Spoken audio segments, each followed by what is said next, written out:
Assalamualaikum warahmatullahi wabarakatuh. Perkenalkan, nama saya Untung Budi Utomo dengan NIM D400-2062. Saya berasal dari kelas C. Pada kesempatan kali ini saya akan menjelaskan mengenai jembatan Wheatstone dengan poin-poin hasil perhitungan jembatan Wheatstone, kemudian prinsip kerja rangkaian, lalu dilanjutkan saya akan mencoba menjawab pertanyaan. Oke, langsung saja. Pertama-tama saya akan menjelaskan apa itu jembatan Wheatstone dan bagaimana prinsip kerjanya. Oke, jembatan Wheatstone merupakan suatu susunan rangkaian listrik untuk mengukur suatu tahanan yang tidak diketahui besarannya. Kegunaan dari jembatan Wheatstone adalah untuk mengukur nilai suatu hambatan dengan cara arus yang mengalir pada galvanometer sama dengan 0, sehingga dapat dirumuskan dengan perkalian silang. Cara kerjanya adalah sirkuit listrik dalam 4 tahanan dan sumber tegangan yang dihubungkan melalui 2 titik diagonal. Jadi di sini R33 dan R32 dihubungkan di sini menuju sumber, serta di sisi satunya R34 dan R35 dihubungkan menuju sumber pula. Lalu di kedua diagonal yang lain, yaitu di R33 dan R34 serta R32 dan R35, ini ditempelkan galvanometer yang seperti bisa kita lihat di sini ditempelkan. Jadi rangkaian jembatan Wheatstone yang pertama ini dan rangkaian jembatan Wheatstone yang kedua sebenarnya sama. Yang membedakan hanya posisi R31 dan R21 sebagai galvanometer ini, yang dimana di rangkaian yang pertama diposisikan horizontal dan yang kedua diposisikan vertikal. Oke, kemudian lanjut hasil perhitungan jembatan Wheatstone. Pertama-tama saya akan menjelaskan variabel resistor. Di sini tiap-tiap resistor memiliki variabel resistor seperti A kilo ohm, 2A kilo ohm, 4A kilo ohm, 16 kilo ohm, dan 6 kilo ohm.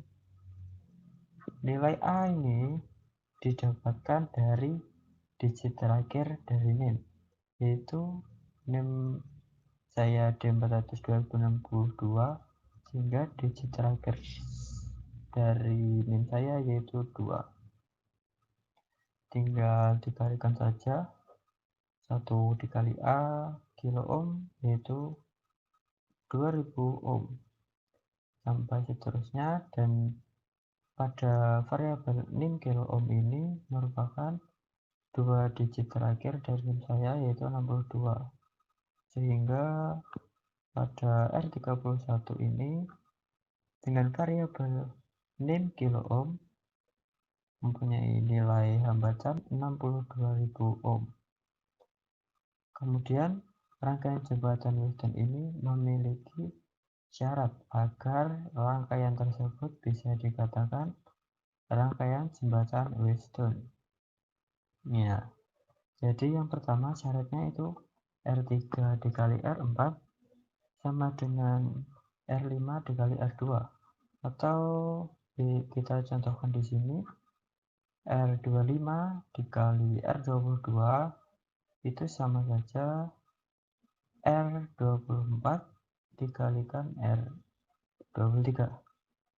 Kemudian syarat yang kedua yaitu tegangan A atau volt A sama dengan volt B. Lalu volt A dikurangi volt B sama dengan 0 volt. Kemudian ampere A dikurangi ampere B sama dengan 0. Lalu volt AB sama dengan 0 volt. Dan arus pada AB atau IAB sama dengan 0 ampere. Oke, langsung saja kita coba pada percobaan rangkaian jembatan Wheatstone ini.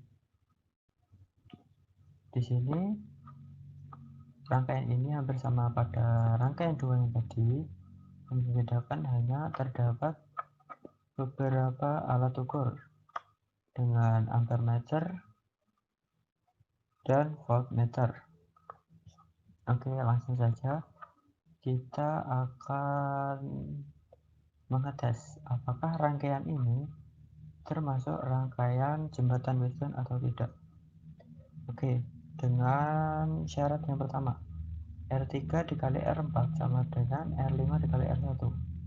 R3, oh maaf, di sini seharusnya 2000 ohm karena A kilo ohm merupakan variabel dari R3, sehingga A tadi 2 kilo ohm adalah 2000. Jadi 2000 dikali 1600, maksud saya 16000 sama dengan 4000 dikali 8000, yaitu 32 juta sama dengan 32 juta. Syarat pertama terpenuhi, kemudian syarat kedua, volt A sama dengan volt B. Oke, kita play terlebih dahulu. Volt A 8 volt dengan volt B 8 volt sama, jadi terpenuhi juga. Kemudian volt A min volt B sama dengan 0. 8 volt dikurangi 8 volt sama dengan 0. Ampere A dikurangi ampere B, ampere A dikurangi ampere B sama dengan 0 pula. Kemudian volt AB sama dengan 0 dan VAB sama dengan 0. Oke, jadi seperti itu perhitungan pada jembatan Wheatstone. Kemudian saya akan menjawab pertanyaan nomor 1. Apa yang terjadi jika R3 dan R4 tidak sama dengan R5 dikalikan R1? Jadi kalau keduanya tidak sama, maka bisa dikatakan rangkaian tersebut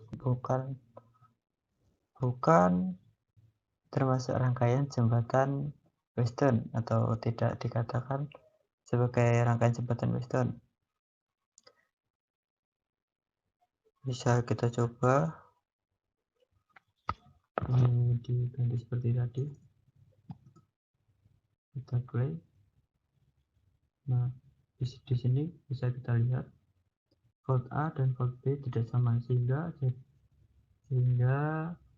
pada R3 dikali R4 jika tidak sama dengan R5 dikali R1, maka akan mempengaruhi seluruh syarat yang berada di bawahnya. Oke, lanjut. Mengapa besaran VAB dan IAB sama dengan 0? Dikarenakan VAB ini merupakan perhitungan dari volt A min volt B, yaitu sama dengan 0. Sedangkan IAB merupakan perhitungan dari ampere A dikurangi ampere B, yaitu sama dengan 0. Lalu jika besaran VAB dan IAB tidak sama dengan 0, maka apa masih dapat dikatakan jembatan Wheatstone? Jelaskan. Menurut saya, jika besaran VAB dan IAB tidak sama dengan 0, maka tidak memenuhi syarat sebagai rangkaian tersebut bisa dikatakan jembatan Wheatstone. Kemudian yang terakhir, nomor 4, jelaskan fungsi jembatan Wheatstone dalam kehidupan sehari-hari.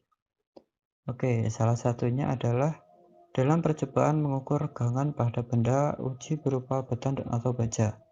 Dalam percobaan menggunakan strain gauge, yaitu semacam pita yang terdiri dari rangkaian listrik beserta jembatan Wheatstone-nya sudah ada di dalamnya untuk mengukur dilatasi benda uji berdasarkan perubahan hambatan penghantar di dalam strain gauge. Jadi itu saja dari saya. Mohon maaf bila terdapat salah pengucapan. Saya mohon maaf. Sekian, wassalamualaikum warahmatullahi wabarakatuh.